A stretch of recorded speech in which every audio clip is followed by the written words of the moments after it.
Start. ચાલો હવે આપણે સમજવાનું છે ચેપ્ટર નંબર 3. શું નામ છે? ચતુષ્કોણની સમજ. તો પહેલાં તો આપણને ચેપ્ટરનું અર્થ ખબર હોવી જોઈએ. હવે સમજ એટલે તમને બધાને ખબર છે, સમજણ કરવી. ચતુષ્કોણ એટલે શું? તો પહેલાં તો આપણને એ ખબર હોવી જોઈએ. તો ચતુષ્કોણ એટલે શું યાદ રાખજો. ચતુષ્કોણ એટલે શું થાય? ચતુષ્કોણ આપણે સમજતા પહેલા આપણે થોડુંક બીજું વસ્તુ આપણે સમજી લઈએ કે તમે કોઈ લીટી દોરો છો. તમે કોઈ લીટી દોરો તો લીટીને શું કહેવાય? તમે લીટી આમ દોરી શકો, આમ દોરી શકો, આમ દોરી શકો, આમ દોરી શકો, આમ દોરી શકો. આ બધી તમે વસ્તુ દોરો. રેડી? તો આને તમે શું કહી શકો? તો એના માટે આપણે સમજવું જરૂરી છે. તો તમારે અહીં એક તમારે શબ્દ આવે છે સરળ વક્ર. યાદ રાખજો, સરળ વક્રની વ્યાખ્યા નહીં, પણ સરળ વક્ર કોને કહેવાય એ તમારે યાદ રાખવાનું. વ્યાખ્યા તમારે યાદ રાખવાની નથી. તો યાદ રાખજો કે જ્યારે તમે કોઈ કાગળ ઉપર અથવા તો સમતલ ઉપર, સમતલ એટલે અત્યારે હું તમને બોર્ડમાં દાખલા સમજાવી રહ્યો છું, તો અત્યારે બોર્ડ મારા માટે શું કહેવાય? સમતલ કહેવાય. તો તમારે જો સમતલા ન હોય તો હું તમને દાખલો ક્યાં ભણાવું? તમે હવામાં ભણાવું તો હાલે નહીં. તો સરળ વક્ર કોને કહેવાય? કે જ્યારે તમે કોઈ પેન કે પેન્સિલ ઉપાડ્યા વગર, માનો કે હું અહીંથી ચાલુ કરું તો પેન કે પેન્સિલ ઉપાડ્યા વગર, પેન કે પેન્સિલ ઉપાડ્યા વગર હું કોઈ પણ આકૃતિ દોરું તો આને એક પ્રકારનો સરળ વક્ર કહેવાય. શું કહેવાય? સરળ વક્ર. પછી એ વક્રનો આકાર ગમે એવો હોય પણ પેન્સિલ ઉપાડવાની થતી નથી. પેન્સિલ ઉપડવી જોઈએ નહીં, પેન કે પેન્સિલ ઉપડવી જોઈએ નહીં, અને એકબીજાને ક્યાંય છેદતું હોવું જોઈએ નહીં. એને શું કહેવાય? સરળ વક્ર. તો પ્રશ્ન એમ થાય કે ચોરસ સરળ વક્રમાં આવે તો આવે. હા, મેં ક્યાંય પેન્સિલ ઉપાડી નથી અને એકબીજાને ક્યાંય ટચ પણ કરતું નથી. ચલો, સ્ટાર સરળ વક્રમાં આવશે? નહીં આવે. શું કામે? કારણ કે એકબીજાને છેદે છે. રેડી? એકબીજાને છેદે છે. તો તમને ખબર પડી ગઈ છે કે સરળ વક્ર કોને કહે. તો આ વસ્તુ યાદ રાખજો. હવે સરળ બંધ વક્ર. હવે કોઈ પણ વસ્તુ દોરો, ધારો કે મેં આ વસ્તુ દોરી, ચાલો આને સરળ વક્ર કહેવાય કે સરળ બંધ વક્ર કહેવાય? તો સરળ વક્ર કહેવાય. હવે તમને ખબર પડી ગઈ છે કે સરળ બંધ વક્ર કોને કહેવાય? તો બંધ એટલે આકૃતિ કેવી હોય? બંધ હોય. તો આ જ આકૃતિ હું અહીંયા દોરું. જો આકૃતિ બંધ થઈ ગઈ. શું થઈ ગઈ? પેક, બંધ થઈ ગઈ. તો આને કહેવાય સરળ બંધ વક્ર. પણ આ આકૃતિને શું કહેવાય? ખાલી સરળ વક્ર કહેવાય. આ વસ્તુ યાદ રાખજો. ત્યાર પછી આપણે એક શબ્દ આવે છે બહુકોણ. શું આવે છે? બહુકોણ. તો બહુકોણ કોને કહેવાય? કે જે કોઈ આકાર, માનો કે હું ત્રિકોણથી શરૂઆત કરું. કોનાથી શરૂઆત કરું? ત્રિકોણથી. તો બહુકોણ કોને કહેવાય? કે ત્રિકોણમાં બાજુ કેટલી હોય? 3. તો યાદ રાખજો કે 3 અથવા 3 થી વધારે બાજુ ધરાવતી આકૃતિ એને શું કહેવાય? બહુકોણ. તો એમાં ત્રિકોણ આવે, ચતુષ્કોણ આવે, 4 બાજુ વાળું, પછી 5 બાજુ વાળું શું આવે? 5 બાજુ થઈ ગઈ. 1 2 3 4 5. તો આને શું કહેવાય? પંચકોણ કહેવાય. શું કહેવાય? પંચકોણ. એવી રીતે 6 બાજુ વાળું, 6 બાજુ વાળું શું આવે? ષષ્ઠકોણ આવે. શું આવે? ષટકોણ અથવા તો ષષ્ઠકોણ. તો 6 બાજુ વાળું. એવી રીતે 7 બાજુ વાળું સપ્તકોણ આવે. શું આવે? 7 બાજુ વાળું સપ્તકોણ. તો 7 બાજુ તો દોરવી હોય તો કેમ દોરાય? 1 2 3 4 5 6 અને 7. ગણી લો 7 બાજુ થઈ ગઈ. તો આને કહેવાય સપ્તકોણ. એવી રીતે અષ્ટકોણ આવે. તો અષ્ટકોણમાં કેટલી બાજુ હોય? 8. દોરવી હોય તો કેમ દોરાય? તો દોરીએ આપણે 1 2 3 4. કેટલી થઈ? 1 2 3 4 5. 5 થઈ. 6 7 8. ગણી લે બાજુ 1 2 3 4 5 6 7 ને 8. તો આને શું કહેવાય? અષ્ટકોણ. તો આવી તમે કોઈ પણ બાજુ વડે ગમે તે આકૃતિ દોરી શકો. હા, તો એ બધાને શું કહેવાય? બહુકોણ કહેવાય. તો યાદ રાખજો બહુકોણ કોને કહેવાય. હવે બહુકોણમાં વાત કરવી તો બહુકોણના પ્રકાર મેં તમને કહી દીધા કે 3 બાજુ, 3 અથવા તો 3 થી વધારે બાજુ ધરાવતી કોઈ પણ આકૃતિ. તો ત્રિકોણ, ચતુષ્કોણ, પંચકોણ, ષટકોણ, સપ્તકોણ, અષ્ટકોણ, આ બધા શું કહેવાય? બહુકોણના પ્રકાર. હવે આપણે વાત કરવી ચતુષ્કોણ. હવે તમારે કે ચતુષ્કોણ વચ્ચે આવ્યો છે તો આપણને એટલી ખબર પડે કે ચતુષ્કોણમાં 4 શું હોય? બાજુ. અને 4 શું હોય? ખૂણા. રેડી? 4 બાજુ અને 4 ખૂણા. આ બંને વસ્તુ જેમાં તમને જોવા મળે એને કહેવાય ચતુષ્કોણ કહેવાય. રેડી? માનો કે હું આકૃતિ દોરું. ચાલો, ચતુષ્કોણ કહેવાય? હા. ચતુષ્કોણ કહેવાય? હા, કારણ કે 1 2 3 4 4 બાજુ, 1 2 3 4 4 ખૂણા, તો ચતુષ્કોણ કહેવાય. હવે આપણે ચતુષ્કોણના પ્રકાર વિશે. તો ચતુષ્કોણ બે પ્રકારના આવે. ચતુષ્કોણ કેટલા પ્રકારના આવે? બે. અંતર્મુખ ચતુષ્કોણ અને બહિર્મુખ ચતુષ્કોણ. હવે બેમાં શું તફાવત? તો યાદ રાખજો, અંતર્મુખ શબ્દમાં જ હશે. અંતર્મુખ, અંતર એટલે અંદર, બહિર્મુખ, બહિર એટલે બહાર. તો અંતર્મુખ ચતુષ્કોણ કોને કહેવાય? તો જે ચતુષ્કોણમાં ખૂણો અંદરની તરફ પડતો હોય. ચાલો, આ ચતુષ્કોણમાં જુઓ, એક બે કોઈ પણ બાજુ અંદરની તરફ જાય છે. ક્યાં જાય છે? અંદર. આને આપણે શું કહેશું? અંતર્મુખ ચતુષ્કોણ. તો બહિર્મુખ ચતુષ્કોણ કોને કહેવાય? તો આ બધા બહિર્મુખ ચતુષ્કોણ, બધા ખૂણા બહારની સાઈડ હોય. અથવા હું કહી શકું કે અંતર્મુખ ચતુષ્કોણ અને બહિર્મુખ ચતુષ્કોણમાં શું ફેર? તો એની પહેલા તમારે એક શબ્દ તમારે સમજવો પડે. પહેલા આ બેનો અર્થ તમને ખબર પડી ગઈ? ચાલો,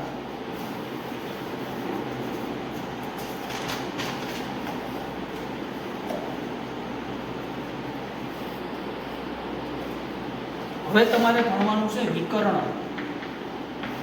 શું ભણવાનું છે? વિકર્ણ. ચલો, વિકર્ણ એટલે શું થાય? તો યાદ રાખજો, મેં તમને એક આકૃતિ આપેલી છે. રેડી? ચતુષ્કોણ કહેવાય ને? હા, કહેવાય. ચલો, વિકર્ણ આપણે સમજીએ. વિકર્ણની વ્યાખ્યા કઈ કેવી છે કે કોઈ પણ શિરોબિંદુ, માનો કે આ શિરોબિંદુ પકડી લીધું, આ શિરોબિંદુનું લઈ લો. કોઈ પણ શિરોબિંદુ પછીના ક્રમિક, એની પછી માનો કે ઉપર આપણે ગણવી તો ઉપર લઈ જવાનું. એની પછી એક મૂકીને શિરોબિંદુ કયું આવે? ઉપરથી ગણો તો આ શિરોબિંદુ આવે, આને મૂકી દેવાનું. નીચેથી ગણો તો આ શિરોબિંદુ. તો એ બે શિરોબિંદુને હું જોડી દઉં તો આ બે જે મેં વચ્ચે રેખા દોરી, આને શું કહેવાય? વિકર્ણ કહેવાય. તો આ વિકર્ણ એક અને આ બીજો વિકર્ણ. તો વિકર્ણ એટલે ખબર પડી? વિકર્ણ એટલે આપણને ખબર પડી ગઈ. તો હવે આપણે ભણવાનું એ છે કે તમે કોઈ પણ ચતુષ્કોણ અથવા તમે કોઈ પણ બહુકોણમાં કેટલા વિકર્ણ દોરી શકો? બહુકોણમાં તમે કેટલા વિકર્ણ દોરી શકો? તો બધી આકૃતિમાં અલગ અલગ સંખ્યા છે. ચતુષ્કોણ તમને ખબર છે, ચતુષ્કોણમાં તમને ખબર પડી ગઈ કેટલા વિકર્ણ દોરી શકો? 2. હવે ત્રીજો વિકર્ણ આમે ક્યાં આવતો હોય તો મને કયો. ત્રીજો વિકર્ણ આમાં ક્યાં આવતો હોય તો મને કયો. તો વિકર્ણ મેળવવા માટેનું એક સૂત્ર છે. સૂત્ર યાદ રાખજો ખાસ, કે વિકર્ણ ગોતવાનું સૂત્ર તમને આવું આપેલ છે કે n કૌંસમાં n-3/2. શું આપેલ છે? n કૌંસમાં n-3/2. આ તમારા માટે ખાસ અગત્યનું છે, વિકર્ણ શોધવાનું સૂત્ર. તો પ્રશ્ન એ થાય તો n એટલે શું? તો આપણે દાખલો ગણીએ. માનો કે તમને કીધું હોય કે પંચકોણમાં વિકર્ણ કેટલા શોધવા હોય તો પહેલા આપણે પંચકોણની આકૃતિ દોરવી પડે. ભાઈ આ પંચકોણ કયું? 1 2 3 4 ને 5. હા, રેડી? પંચકોણ. હવે આના વિકર્ણ, તો વિકર્ણનું સૂત્ર આપણને ખબર છે n કૌંસમાં n-3/2. પહેલા આપણે સૂત્રથી સમજી લઈએ, પછી આપણે આમાં દોરીએ. રેડી? ચાલો, તો n એટલે શું? યાદ રાખજો, n એટલે તમને કોઈ પણ આકૃતિ આપી હોય એમાં બાજુની સંખ્યા. n એટલે શું? બાજુની સંખ્યા. તો બાજુ કેટલી છે? 1 2 3 4 5. તો n બરાબર કેટલા? 5. તો આ સૂત્રમાં તમે 5 મૂકી દો તો 5 કૌંસમાં 5-3/2. સાદુરૂપ આપો. 5 કૌંસમાં 5-3 એટલે 2/2. 2 ઉડી જાય તો વધે કેટલા? 5. એનો મતલબ એવો કે પંચકોણમાં વિકર્ણ કેટલા હોય? 5 હોય. પણ એવું ન યાદ રાખતો કે પંચકોણમાં 5 હોય તો ષટકોણમાં 6. એવું હોય નહીં. સૂત્રમાં કીવન મૂકશો એટલે ખબર પડી જશે. ચાલો, 5 વિકર્ણ આપણે ગોતીએ. કયા 5 વિકર્ણ? ચાલો, ધ્યાન રાખજો ખાસ. મેં તમને કીધું તો વિકર્ણ કેમ દોરાય? એક ને એક શિરોબિંદુ મૂકીને તમારે દોરવા દો. માનો કે હું અહીંથી શરૂઆત કરું આ બિંદુથી, તો અહીંથી હું ન છોડી શકું, અહીંથી અહીં છોડી શકું. વિકર્ણ ગણતા દેજો. 1 2. ચાલો હવે આ બિંદુમાંથી પૂરા. હવે આ બિંદુને વારો લો તો આમાંથી હું આયા ન દોરી શકું. આયા દોરી શકું? હા, તો કેટલા થયા? 3. આઈ દોરી શકું? 4. હવે આમાંથી ક્યાંય દોરી શકાય નહીં. આઈથી વારો લો. આઈથી આયા તો આવી ગયો. આઈથી આઈ ન દોરી શકાય. આઈથી ન દોરી શકાય. આઈથી એક આયા દોરી શકાય. ચાલો કેટલા છે વિકર્ણ ગણી લો. 1 2 3 4 ને 5. હવે તમે ચેક કરી લો કોઈ પણ બિંદુમાંથી કે વિકર્ણ તમને મળતા હશે નહીં. તો આ તમારા શું થઈ ગયા? વિકર્ણ થઈ ગયા. તો પંચકોણની એવી રીતે ષટકોણ. તો ષટકોણમાં બાજુ કેટલી હોય? 6. 6 ને મારે શું લઈ લેવાનું? n. તો ષટકોણના વિકર્ણ ગોતવા હોય તો મારા સૂત્રમાં કેવું મૂકવું? 6 6 - 3 છેદમાં 2. તો 6 કૌંસમાં 6 માંથી તમે લઈ દો 3 છેદમાં 2. છેદ ઉડાડો. 2 તેરી 6 3 તેરી 9. ષટકોણમાં કેટલા વિકર્ણ હોય? 9 વિકર્ણ હોય. ખબર કેમ પડે? સૂત્ર યાદ રાખવાનું. સૂત્ર કયું છે? n n - 3 છેદમાં 2. સૂત્ર તમને ક્યાંય આપેલું હશે નહીં. વ્યવસ્થિત બાકી રૂપમાં સરખું લખી લેવું. ધ્યાન રાખજો. n એટલે બાજુની સંખ્યા. હવે આપણે એક ટોપિક બાકી છે. બહુકોણ આપણે ભણ્યા હતા. શું ભણ્યા હતા? બહુકોણ. રેડી? તો બહુકોણના 2 પ્રકાર. બહુકોણના કેટલા પ્રકાર? 2. કયા કયા? નિયમિત બહુકોણ અને અનિયમિત. શબ્દ ઉપરથી તમને ખબર પડી ગઈ છે કે નિયમિત એટલે શું. તો યાદ રાખજો કે જે બહુકોણની બધી બાજુ કેવી હોય? સમાન. તેને શું કહેવાય? નિયમિત બહુકોણ. અનિયમિત બહુકોણ કોને કહેવાય? કે બાજુઓ કેવી હોય? સમાન હોતી નથી. આના તમારે ઉદાહરણ આપવો હોય તો માનો કે ષટકોણ. તમને એમ આકૃતિમાં રકમમાં કીધું છે નિયમિત ષટકોણ દોરો. તમને શું કીધું છે? નિયમિત ષટકોણ દોરો. તો તમારે ષટકોણ દોરવાનું. નિયમિત ષટકોણ એટલે કે 6 એ 6 બાજુ કેવી હોય? સરખી હોય. તો 1 2 3 4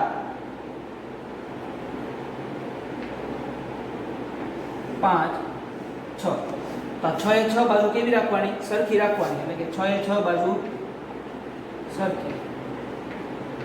તો આવી હું જ્યાં નિશાની કરું એનો મતલબ તમારે સમજવાનું કે જેટલામાં આવી નિશાની હોય બધું કેવું હોય? સરખું હોય. યાદ રાખજો. તો આ નિયમિત ષટકોણ.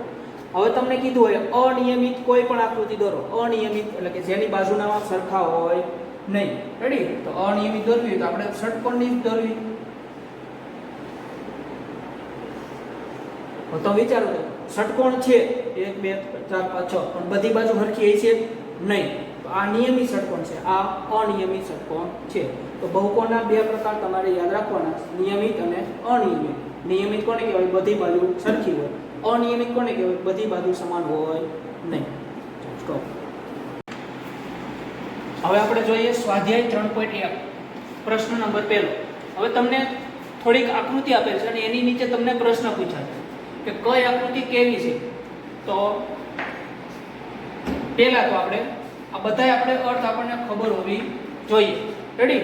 તો સરળ વક્ર મેં તમને સમજાવી દીધું. સરળ બંધ વક્ર મેં તમને કહી દીધું. બહુકોણ કોને કહેવાય તમને કહી દીધું. બહિર્મુખ કોને કહેવાય એ કહી દીધું. અંતર્મુખ કોને કહેવાય એ પણ મેં તમને કહી દીધું. હવે તમારે અહીંથી નંબર અહીં લખવાના છે. ચાલો પહેલું આપણે જોઈએ સરળ વક્ર. તો 1 થી 8 આકૃતિ તમને આપેલી છે. તો 1 થી 8 માંથી સરળ વક્ર વાળી કોણ છે? રેડી? તો પહેલેથી આપણે ચેક કરતા જઈએ. ભાઈ નંબર 1 આને સરળ વક્ર કહેવાય. ભાઈ આમાં તમે પેન કે પેન્સિલ ઉપાડ્યા વગર તમે આકૃતિ દોરી શકો છો. તો આ સરળ વક્રમાં આવશે. તો નંબર 1. રેડી? ચાલો 2. તો 2 પણ આવશે. એવી રીતે 3. તો 3 માં ચાલો માનો કે તમે અંદરનું રાઉન્ડ દોરી દીધું. તો તમે પેન્સિલ તમારે ઉપાડવી પડશે. હા, તો 3 નંબર આવશે નહીં. 4 નંબર આપણે પહેલા સમજી ગયા નહીં આવે કારણ કે એકબીજાને છેદે છે. 5 નંબર આવશે સરળ વક્રમાં. તો 5 નંબર આવશે. 6 નંબર આવશે. હા. 7 નંબર આવશે. હા. 8 આવશે નહીં. તો 5 6 7. તો આટલા 5 પ્રકારની આકૃતિ તમારે સરળ વક્રમાં આવશે. હવે સરળ બંધ વક્ર. જો સરખું તમે લીખીને જોશો તો પહેલી આકૃતિ બંધ છે પણ સરળ પણ છે. બંને હોવું જોઈએ, સરળ હોવું જોઈએ અને બંધ પણ હોવું જોઈએ. તો પહેલી આકૃતિ સરળ બંધ વક્ર છે, બીજી આકૃતિ છે, તો ત્રીજી આકૃતિ બંધ છે પણ સરળ નથી, તો આવશે નહીં. ચોથી આકૃતિ તો આવશે જ નહીં. પાંચમી બંધ છે, હા. છઠ્ઠી બંધ છે, હા. સાતમી બંધ છે, હા. આઠમી નહીં. તો 1 2 5 6 7 તો આવશે કઈ કઈ પણ આ બેઠી બેઠી આવશે 1 2 5 6 7. ચાલો હવે આપણે જોઈએ બહુકોણ. તો બહુકોણ એટલે આપણને ખબર છે, બહુકોણ એટલે આપણે કોને કહેતા હતા બહુકોણ, કે 3 અથવા 3 થી વધારે બાજુ હોવી જોઈએ. રેડી? તો પહેલી બહુકોણમાં આવશે, હા. બીજી આવશે, હા. ચાલો ત્રીજું બહુકોણમાં આવશે. ભાઈ સરળ નથી કાંઈ નથી, તો બહુકોણમાં આવે નહીં. આ તો ક્યારેય નહીં આવે.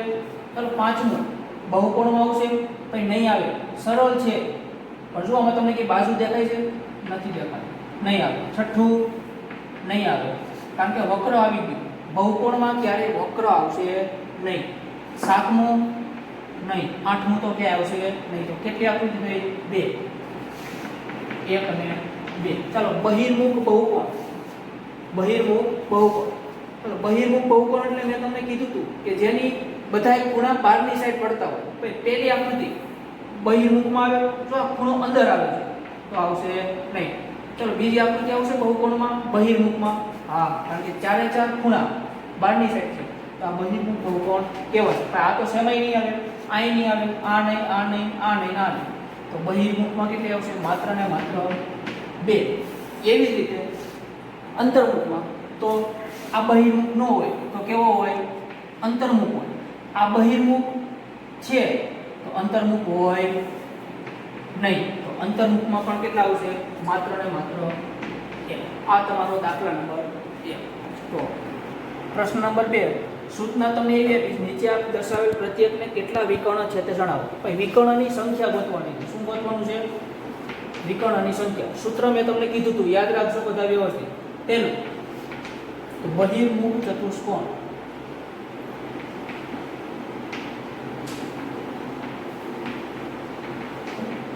ચાલો બહિર્મુખ ચતુષ્કોણ. ચતુષ્કોણ છે તો બાજુ કેટલી? n બરાબર 4. તો n બરાબર 4 હોય તો સૂત્ર મૂકો તો વિકર્ણની સંખ્યા બરાબર સૂત્ર શું હતું? n કૌંસમાં n - 3/2. ચાલો n ની જગ્યાએ કેટલા મૂકવાના? 4. તો 4 કૌંસમાં 4 - 3/2. તો છેદ ઉડાડો, 2 દુ 4, તો 2 વધ્યા અને 4 માંથી કરીને તો 1, તો 2 એકા 2. આ તમારો જવાબ. એવી રીતે દાખલા નંબર 2 શું કીધું છે? નિયમિત ષટકોણ.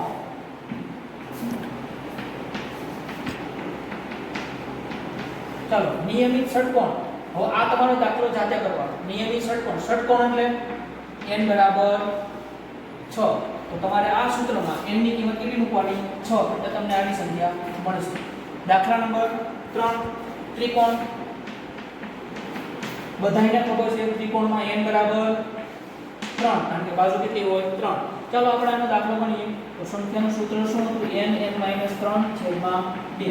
ચાલો n ની જગ્યાએ 3 મૂકો.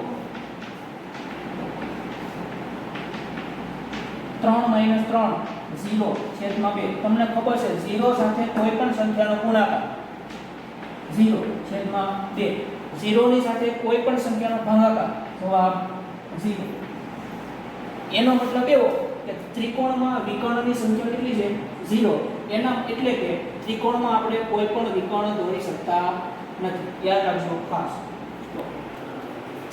દાખલા નંબર 3, સૂચના પહેલા સરખી વાંચો કે બહિર્મુખ ચતુષ્કોણના ખૂણાના માપનો સરવાળો કેટલો થાય? શું કીધું છે?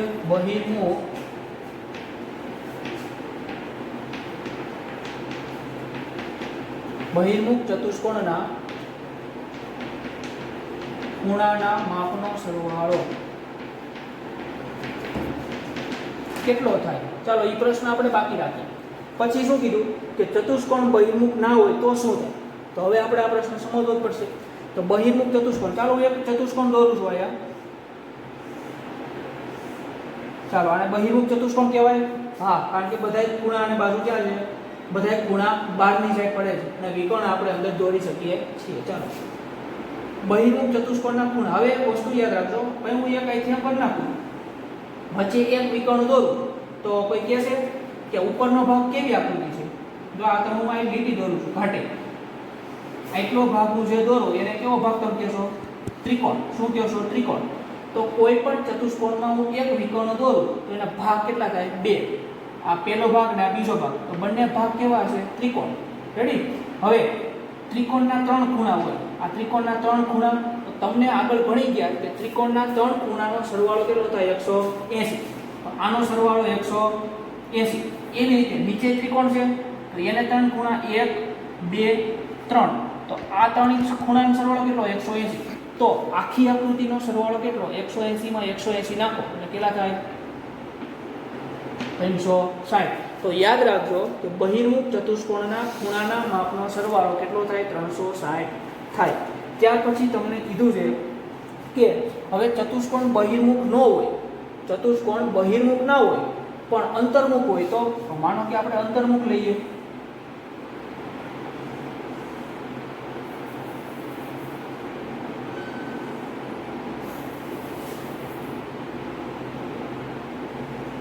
ચાલો અંતર્મુખ ચતુષ્કોણ છે, વિકર્ણ દોરો તો એક જ વિકર્ણ આપણે દોરી શકીએ.